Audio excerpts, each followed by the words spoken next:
I can't help but wonder if partings begin to take their shape in our earliest moments together. Wind occasionally bends the downpour toward us, lifts your age-thinned hair, with phantom fingers caress. You look at everything as if it may not be real, composed of some momentary whimsy, hanging beneath the hammer of some atmospheric thunder, moments before a meteoric impact lays waste to everything.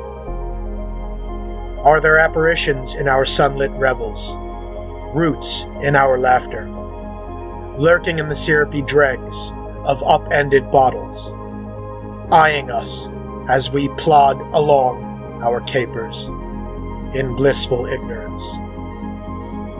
It's become odd to see you dressed in anything but the hospital gown, so sheer and inadequate, no modesty in its utility. Old clothes hang loose, have already forgotten you, draped over skins, pinched with desiccation. You're already shrinking toward nothing. Cloud shadows creep across the manicured lawns, moisture glistening across their phalanx of sheer, blunted blades. I wonder if this is what's best for us. Muscles tense and slackening, as we are milled daily within the perfect mathematical paradigm physics of nature. I wonder if dreams are a glimpse beyond the illusory veil of space-time. You reminisce of brighter days, half in the halogen light, half in haze. You remember everything slightly different than I. Makes me smile. It wasn't long after that you died. Distant windows project mirrors of darkened skies, roiling with unquiet atmosphere. The memory ends there, warps and spreads a toothless mouth, engulfing everything in an unmoored void. Like melted photographs, we left as we fled the flames, with nothing but our lives.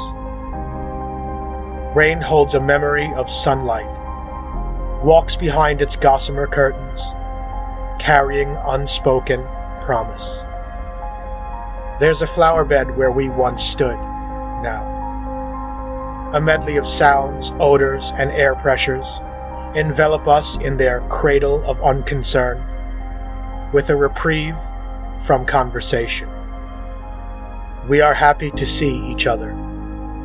It's enough. I brought the pencil sketch of a Gothic cathedral you'd drawn and gifted me. In some other world that yet held our youth behind its walls, of mute airs and eyeless earth, raising its square chin and thin, drawn lips, retelling nothing of what was. Shading causes the edifice to appear as if it were leaning down, listening. I wanted you to know I'd kept it, but never moved from my pocket, nor made mention. Held fast by some gravity spell of hesitation, a dull stone lodged in my throat. I wonder if we fear such gestures quicken the inevitable endings of our final gatherings. Shadows walk swiftly past the automatic doors, which open without acknowledgement or greeting. And I couldn't shake the image of blood so bright upon stiff white sheets when I'd arrived. So, I focused instead on your fingers holding a cigarette. Smoke whirling like a house cat gin as it rose, orange sunset cherry beneath the gray ghost char, tapping the off-white butt somatically as you spoke, or gazed at nothing in particular. I follow the maze corridors of your lined knuckles to their terminus, then start again. Becomes a familiar tread. An occasional voice drones on the overhead public address, monotone as some obtuse overseer. I couldn't return home, not right away, so I stopped by the ocean shore. Couldn't bring what I didn't say back with me, so I brought it there, in the sun-blasted sands, tucked conspiratorially between my toes. And there, I left the cathedral sketch, folded neatly beneath a smooth shell, the graceful sweep of its grain, so artful, both real and unreal. Here is not here, purposeful and whimsical.